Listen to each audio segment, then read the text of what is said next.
लोकप्रशासनाच्या अभ्यासाचा पुढचा दृष्टिकोन बघणार आहोत. याच्यापूर्वी आपण ऐतिहासिक दृष्टिकोन, कायदेशीर दृष्टिकोन, निर्णय निर्धारण दृष्टिकोन असे अनेक दृष्टिकोन पाहिले. आज अत्यंत महत्त्वाचा, ज्याला बिहेवियर अप्रोच असं सुद्धा म्हणतात, हा दृष्टिकोन जो आहे हा आधुनिक लोकप्रशासनाचा दृष्टिकोन मानला जातो किंवा लोकप्रशासनाचा आधुनिक दृष्टिकोन मानला जातो. दृष्टिकोनाचा अभ्यास करत असताना एक समजून घ्या की दृष्टिकोनाचे सुद्धा दोन प्रकार आहेत. एक पारंपरिक दृष्टिकोन, दुसरा आधुनिक दृष्टिकोन. मग ऐतिहासिक दृष्टिकोन, कायदेविषयक दृष्टिकोन हे सगळे परंपरावादी दृष्टिकोनाचे भाग आहेत.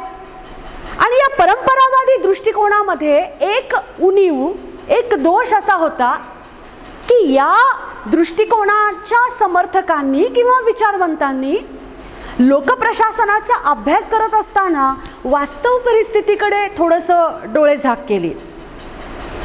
काय आहे याच्यापेक्षा कसं असायला हवं याला जास्त प्राधान्य दिलं. मग त्याचा परिणाम काय झाला की वास्तविकतेकडे दुर्लक्ष झालेलं असल्यामुळे लोकप्रशासनाच्या संबंधित किंवा प्रशासनाशी संबंधित which is related to administration, त्याच्याशी संबंधित असणाऱ्या ज्या समस्या आहेत त्या समस्या हाताळता आल्या नाही.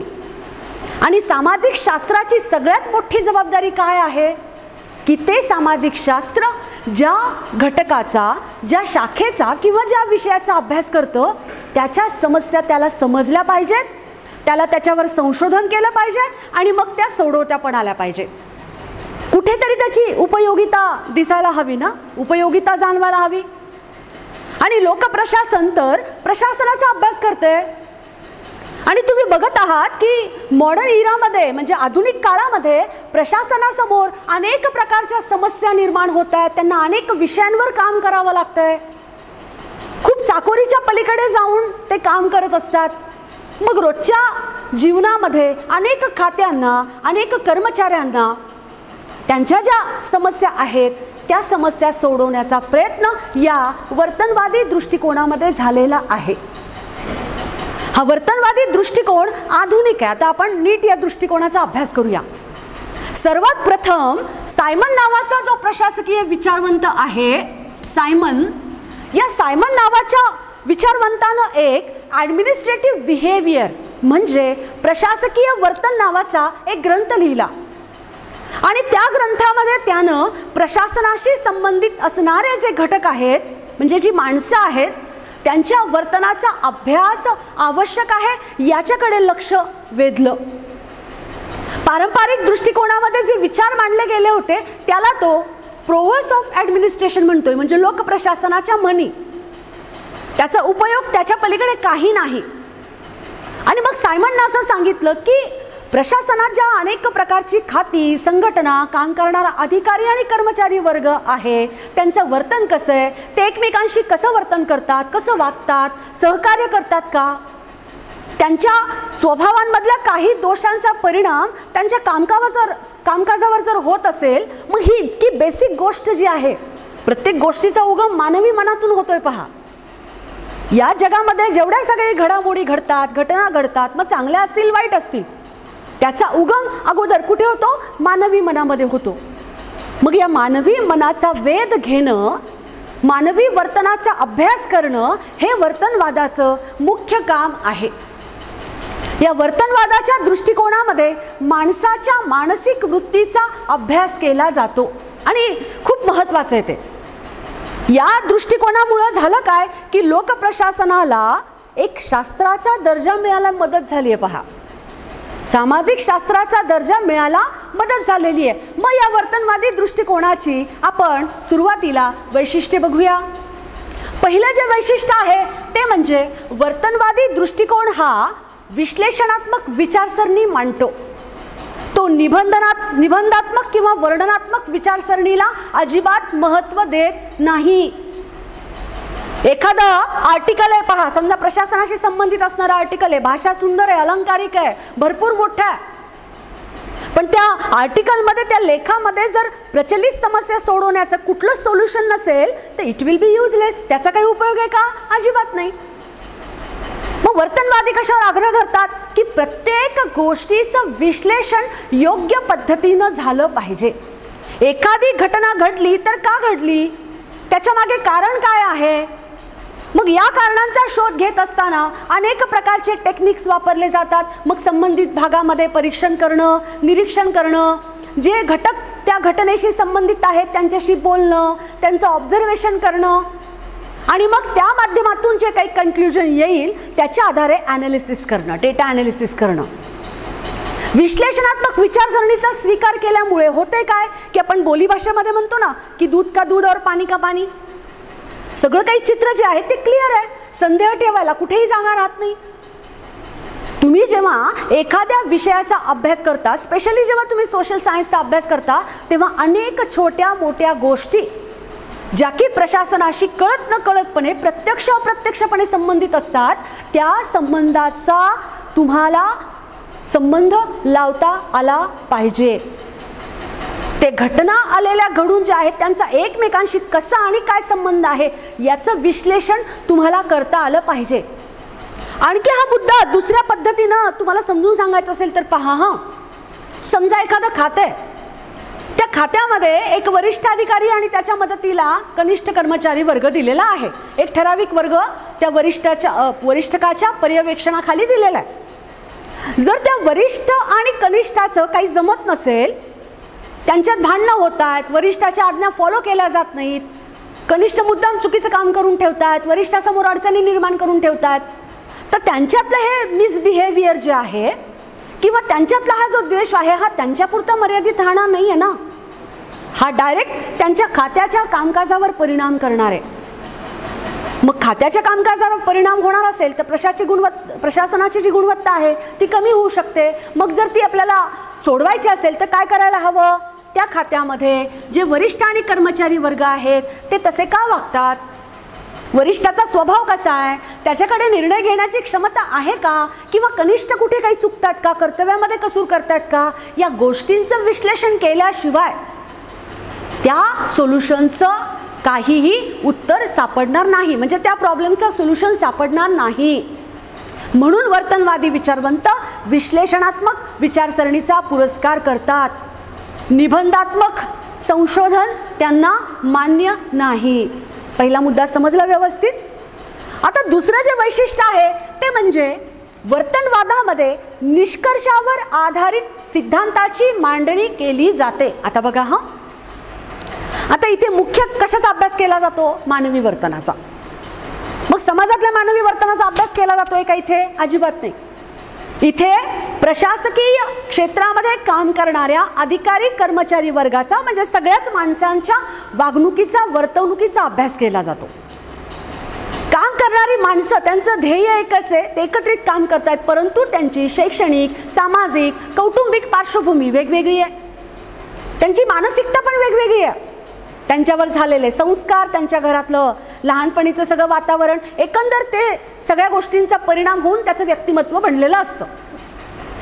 कदाचित एखादी व्यक्ती भांडखोर असू शकते, एखादी व्यक्ती संयमी पण असू शकते. ज्यावेळी हे लोक वेगवेगळ्या पार्श्वभूमीतून आलेले हे लोक जेव्हा एकत्र काम करतायत ना, तेव्हा त्यांच्यामध्ये वितुष्ट किंवा क्रायसिस निर्माण होऊ शकतात. वर्तनवादाकडे याचं सोल्युशन आहे.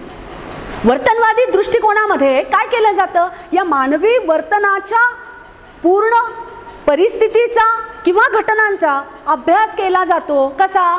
मुलाखत, निरीक्षण, परीक्षण, काही वेळा प्रयोग केले जातात आणि मग हे निरीक्षण, परीक्षण, प्रयोग यांच्या माध्यमातून काही निष्कर्ष काढले जातात. निष्कर्ष म्हणजे काय? कन्क्लुजन, अंतिमतः. म्हणजे एखादी व्यक्ती अशी वागत असेल तर का वागत असेल. एखादा वरिष्ठ अधिकारी पहा, काही काही खात्यांमध्ये अतिशय थोडासा स्ट्रिक्ट असतो आणि खूप कोणाशी हसून बोलणार नाही, कोणी जर त्याला विचारायला बोलायला तो स्वागत करणार नाही, एक रूड पर्सनॅलिटी म्हणून ती ओळखली जाते.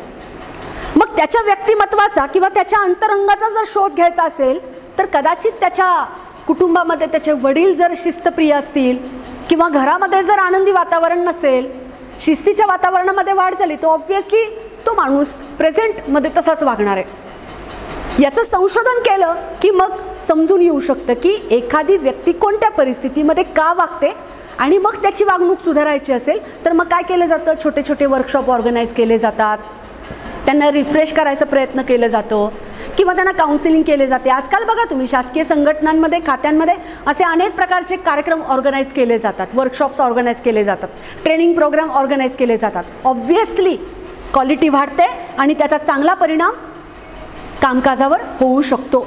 म्हणून वर्तनवादाचं जे दुसरं वैशिष्ट्य आहे ते म्हणजे वर्तनवादाचा आधार घेऊन जे संशोधन केलं जातं, निरीक्षण, परीक्षण, प्रयोग या पद्धतींचा वापर केला जातो आणि जे निष्कर्ष येतात त्याच्या आधारे सिद्धांताची मांडणी केली जाते. विचारवंत एका रूममध्ये बसून सिद्धांत मांडत नाही. इथे एक उदाहरण देता येईल पहा. राज्यशास्त्रामध्ये प्लेटो हा प्राचीन ग्रीक विचारवंत आहे. म्हणजे राज्यशास्त्राची सुरुवात प्लेटो आणि अरिस्टॉटल पासूनच झाली आहे. पण प्लेटोने जे ग्रंथ लिहिलेले आहेत, डायलॉगच्या स्वरूपात त्याचे ग्रंथ लिहिलेले आहेत त्यांनी, तर प्लेटोने काय केलंय, त्याला जे वाटतंय, तो जे कल्पना करतो, ते जे विचार करतो, तेच त्याचे विचार त्यानं ग्रंथांमध्ये वेगवेगळ्या पात्रांच्या माध्यमातून वधून घेतलेत. प्लेटोनं राजकीय घटनांचा अभ्यास करत असताना कुठेही तो फील्ड वर्कवर गेलेला नाही. त्याच्यामुळे प्लेटोचे विचार कितीही आदर्श असले तरी ते प्रचलित समस्या सोडवू शकले नाही आहेत ना, नाही का. याच्या उलट त्याचा जो शिष्य होता अरिस्टॉटल, अरिस्टॉटल आपण राज्यशास्त्राचा जनक म्हणतो कारण अरिस्टॉटलनं राज्यशास्त्रामध्ये अभ्यास करत असताना एम्पिरिकल स्टडीचा वापर केला. एम्पिरिकल स्टडी म्हणजे अनुभववादी पद्धती. 158 राज्यघटनांचा अभ्यास केला आहे आणि मग त्यांनी पॉलिटिक्स नावाचा ग्रंथ लिहिला आहे आणि त्या पॉलिटिक्स नावाच्या ग्रंथावरून आपल्या विषयाला नाव पडले. आधी पॉलिटिक्स म्हटलं जायचं, आता पॉलिटिकल सायन्स म्हटलं जातं. आणि प्लेटो हा अरिस्टॉटलचा गुरु असून राज्यशास्त्राचा जनक प्लेटोला नाही म्हणत, अरिस्टॉटलला म्हणतात. ते जे वास्तववाद त्यांनी स्वीकारलेला आहे तो वास्तववाद वर्तनवादी दृष्टिकोनामध्ये रिफ्लेक्ट होतो आपल्याला. तिसरा जो मुद्दा आहे तो म्हणजे वर्तनवादामध्ये मानवी संबंध, ह्युमन रिलेशन्स आणि मानवी वर्तन म्हणजे त्याचं बिहेवियर, माणसाचं बिहेवियर याच्याकडे जास्त फोकस केला जातो. पहा तुम्ही बघा ना, माणूस म्हटलं की तो कधी प्रेम करणार आहे, कधी सहकार्य करणार आहे, कधी तो द्वेष पण करणार आहे, कधी तो घाबरणार आहे, कधी त्याचा आत्मविश्वास जाणार आहे. जगातला कुठलाही माणूस या भावनांशिवाय जगू शकत नाही. अनेक प्रकारच्या भावना त्याच्या मनामध्ये कंटिन्यू चालू असतात आणि जशा त्याच्या भावना असतात त्याचं रिफ्लेक्शन त्याच्या वर्तणुकीमध्ये दिसत असतं. याच्या पूर्वी कधीही पारंपरिक लोकप्रशासनामध्ये संघटनांचा, खात्यांचा, संघटनांच्या तत्वांचा, प्रशासकीय कामकाजाच्या पद्धतीचा अभ्यास झाला. वेळोवेळी प्रशासनामध्ये सुधारणा कशा करता येईल या अनुषंगाने सिद्धांत मांडले. पण तुम्ही एक महत्त्वाची गोष्ट विसरलात ना, या प्रशासनामध्ये व्यक्ती म्हणजे माणूस केंद्रीभूत आहे. शासन पण माणूस चालवतात, प्रशासनामध्ये पण माणसं आहेत. मग ही माणसं एकमेकांशी कसे संबंध ठेवतात, या माणसांची वर्तवणूक कशी आहे हे विचारात घ्यायला नको. कारण त्या माणसाच्या वर्तवणुकीमुळे प्रशासनाची गुणवत्ता सुधारणार आहे. ही इतकी बेसिक गोष्ट परंपरावादी दृष्टिकोनाच्या समर्थकांमध्ये लक्षात आली नाही. दुसऱ्या महायुद्धानंतर जेव्हा नव्यानं अमेरिकेसारख्या, इंग्लंडसारख्या विकसित देशामध्ये अभ्यास व्हायला सुरुवात झाली ना, त्यावेळी त्यांनी मानवी वर्तनाला जास्त महत्त्व दिलं. आता इथे लोकप्रशासनाला मानसशास्त्राची मदत होते पहा. कारण मानसशास्त्र मानवी मन आणि भावना याचाच अभ्यास करतं. वैशिष्ट्य लक्षात आली. वर्तनवादी विचारसरणामध्ये विश्लेषणात्मक पद्धतीचा वापर केला जातो. दुसरा मुद्दा, निष्कर्ष काढले जातात, निरीक्षण, परीक्षण, प्रयोग याच्या माध्यमातून कन्क्लुजन काढले जातात आणि मग त्याच्या आधारे सिद्धांत मांडले जातात. तिसरा मुद्दा, वर्तनवादामध्ये मानवी संबंध आणि मानवी वर्तन याच्याकडे जास्त लक्ष दिलं जातं. आता चौथा जो मुद्दा आहे तो म्हणजे इथे रियालिटी लक्षात घेतली जाते. वास्तविक परिस्थिती काय आहे याच्याकडे जास्त लक्ष दिलं जातं. कसं असावं, प्रशासनानं असं असावं, अधिकाऱ्यानं तसं असावं, इट डज नॉट मॅटर. या गोष्टीचा इथे अजिबात विचार केला जात नाही. आत्ता इन द प्रेझेंट काय आहे, रियालिटी काय आहे, ती कशामुळे आहे त्याचं कारण शोधणं आणि लगेच त्याच्यावर उपाययोजना शोधणं. आणि ही वास्तविकता स्वीकारल्यामुळे वर्तनवादी दृष्टिकोनाच्या मदतीनं लोकप्रशासनामध्ये अनेक शोध लागलेले आहेत, अनेक प्रकारचे संशोधनं व्हायला लागली आहेत. आणि परिणाम काय झाला त्याचा की लोकप्रशासनाची जी कक्षा आहे ती व्यापक बनत चालली आहे. आता त्याच्यानंतर आपण वर्तनवादी दृष्टिकोनामध्ये ज्या पुढील 2 पद्धतींचा स्वीकार केला जाणार आहे त्या पद्धती आपण बघूया. पहिली पद्धत आहे मानसशास्त्रीय पद्धत आणि दुसरी जी पद्धत आहे ती परिमाणात्मक पद्धत. आता ही मानसशास्त्रीय पद्धत जी आहे ती मेरी पार्कर नावाच्या लोकप्रशासनाच्या विचारवंतानं मांडलेली आहे. मानसशास्त्रीय पद्धतीच्या आधारे एखाद्या व्यक्तीच्या मानवी वर्तनाचा आपल्याला शोध घेता येतो. अनेक गोष्टी असतात पहा आपल्या व्यक्तिमत्वातल्या, आपल्या वर्तनातल्या की ज्या उजेडात आलेल्या नसतात. आपण हे जे वावरत असतो लोकांमध्ये ही आपल्या व्यक्तिमत्वाची एक बाजू आहे. आपलं अंतरंग जे आहे ना ते कळत नाही. मग मानसशास्त्रीय पद्धतीचा आधार घेतला तर काय केलं जातं, मानवी वर्तनाचं जे अंतरंग आहे ते उजेडात येतं. आणि ते उजेडात आल्यामुळे काय होतं की एखादी गोष्ट समोर आली की ज्याचा फटका, ज्याचा वाईट परिणाम प्रशासनाला होणार आहे ती लगेच आपल्याला तिथे काय करता येते, व्यवस्थित सोल्युशन त्याचं शोधता येतं. खाजगी कंपन्या बघा तुम्ही, IT सारख्या क्षेत्रामध्ये काम करणाऱ्या कर्मचाऱ्यांना मोटिवेशन देण्यासाठी त्यांचे अनेक प्रकारचे वर्कशॉप ऑर्गनाइज केले जातात. तुम्ही सॉफ्ट स्किलचं नाव ऐकलं असेल. सॉफ्ट स्किल्स हे खूप महत्त्वाचे आहेत. म्हणजे मी खूप बुद्धिमान आहे समजा, मला माझ्या विषयाचं खूप ज्ञान आहे, पण मला जर ते प्रेझेंट करता येत नसेल, मला जर दुसऱ्याबरोबर चांगल्या पद्धतीचे रिलेशन नीट मेंटेन करता येत नसेल तर माझ्या नॉलेजला काही अर्थ आहे का, अजिबात नाही. माझं ते नॉलेज माझ्या संस्थेसाठी, माझ्या स्वतःसाठी किंवा सोसायटीसाठी उपयोगाचं ठरणार नाही आहे. मग सॉफ्ट स्किलमध्ये तुम्हाला त्या गोष्टी शिकवल्या जातात. तुम्ही लिडरशिप कशी केली पाहिजे, तुम्ही कार्यक्षमता कशी निर्माण केली पाहिजे, कम्युनिकेशन स्किल तुमचं कसं वाढवलं पाहिजे. मग मानसशास्त्रीय पद्धतीमध्ये सुद्धा त्याच गोष्टीचा विचार केला जातो की जे तुमच्यामध्ये नाही आहे, ज्या तुमच्यामध्ये कमतरता आहेत त्या कमतरता शोधायच्या आणि त्या पूर्ण व्यवस्थित सेटअप करण्याचा प्रयत्न केला जायचा, ते कमतरता दूर करण्याचा प्रयत्न केला जातो. एक लक्षात घ्या की प्रशासन हे समाजाच्या विकासाचं साधन आहे आणि काम करणारे जे माणसं आहेत, काम करणारा जो स्टाफ आहे ते म्हणजे हात आहेत. कोणाचे हात, शासनाचे हात. हे शासनाचे हात समाजापर्यंत पोहोचतात तुम्हाला देण्यासाठी, तुमचं कल्याण करण्यासाठी. आपला संबंध प्रशासनाच्या अधिकाऱ्याशी येतो, शासनाच्या मंत्र्यांशी आपण संपर्क साधू शकतो का, नाही, त्यांना खूप कमी वेळ असतो. मग तुमच्या डिमांड्स, तुमच्या गरजा, तुमच्या अडचणी प्रशासकीय अधिकाऱ्यांच्या माध्यमातून येतात ना. आणि हाच मधला जर दुवा कच्चा निघाला, हेच अधिकारी जर लोकांच्या बाबतीत उदासीन असतील तर समस्या सोडायला जाऊ शकतात का, अजिबात नाही. मग मानवी वर्तनाचं असं अंग जे आत्तापर्यंत अंधारात होतं त्याला उजेडात आणण्याचा प्रयत्न, त्याच्यावर अभ्यास करण्याचा प्रयत्न या मानसशास्त्रीय पद्धतीमध्ये केला जातो. दुसरी पद्धत आहे परिमाणात्मक पद्धत. परिमाणात्मक म्हणजे ज्याचं मूल्यमापन करता येतं. आता लोकप्रशासन हे सामाजिक शास्त्र आहे. मग सामाजिक शास्त्रामध्ये जास्त कशावर भर दिला जातो तर गुणात्मक बाबींवर भर दिला जातो. पण वर्तनवादी दृष्टिकोन असं सांगतात की ज्या गोष्टींवर संशोधन केलं जातं त्या गोष्टींची सांख्यिकीय आकडेवारीच्या माध्यमातून मोजमाप केलं जाऊ शकतं. सांख्यिकीय आकडेवारीचा वापर सुद्धा आजकाल समाजशास्त्रामध्ये सरसकट केला जातो. एक नीट मुद्दा इथे समजून घ्या की प्रत्येक समाजशास्त्रानं इंटरडिसिप्लिनरी अप्रोच डेव्हलप केला आहे. म्हणजे काय? इतिहास आणि राज्यशास्त्र दोन्ही सोशल सायन्सेस दोघांचा खूप जवळचा संबंध आहे. कारण इतिहास म्हणजे दुसरं तिसरं काही नसून गतकालीन राजकीय घडामोडी असतात. मग आजच्या प्रचलित असलेल्या राजकीय समस्या सोडवण्यासाठी आपण राजकीय इतिहासाचा आधार घेतो.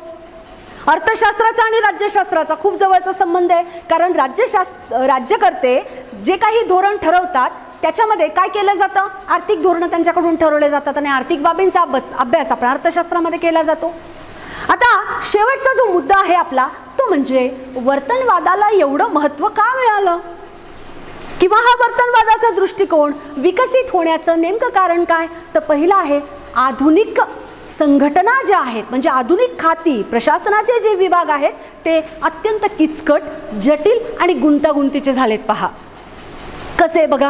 आता कोविड-19ची परिस्थिती सुरू आहे सध्या.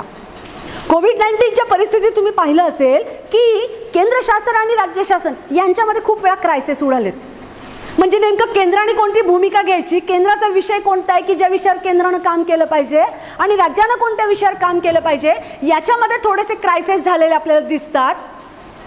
इवन दो जेव्हा मजूर लोक जे होते रेल्वेनी त्यांच्या राज्यामध्ये गेले होते तर खूप लोकांनी टीका केली की या मजुराकडून तिकीट घेतलं गेलं. केंद्र म्हणत होतं त्यांची राज्य सरकारची जबाबदारी आणि राज्य म्हणत होतं की रेल्वे खाता हा विषय केंद्राचा आहे, त्यांनी पगार दिला म्हणजे त्यांना तिकीट द्यायला हवं होतं.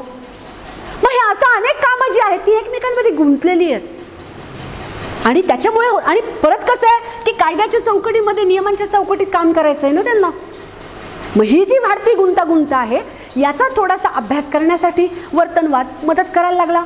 दुसरा जो मुद्दा आहे तो माहिती आणि तंत्रज्ञानामुळे प्रशासनावर इतका प्रचंड मोठा प्रभाव पडलेला आहे की जर एखाद्या कानाकोपऱ्यात काही झालं, जगाच्या कुठल्याही कानाकोपऱ्यात काही झालं तर संपूर्ण बातमी सगळ्या देशामध्ये काही सेकंदाच्या आत पसरते.